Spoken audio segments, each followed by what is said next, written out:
खालील आकृती भारतातील कोणता प्राकृतिक विभाग दर्शवते? पर्याय आहेत: 1. दक्षिणेकडील पठारी प्रदेश, 2. पश्चिमेकडील मैदानी प्रदेश, 3. उत्तरेकडील पर्वतीय प्रदेश आणि 4. पूर्वेकडील किनारी प्रदेश. उत्तर देण्यासाठी तुमची वेळ सुरू होते आत्ता.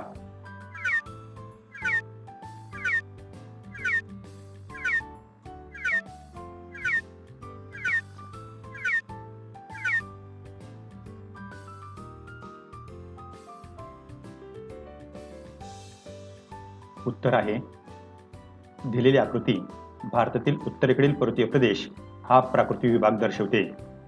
पर्याय क्रमांक 3 उत्तरेकडील पर्वतीय प्रदेश.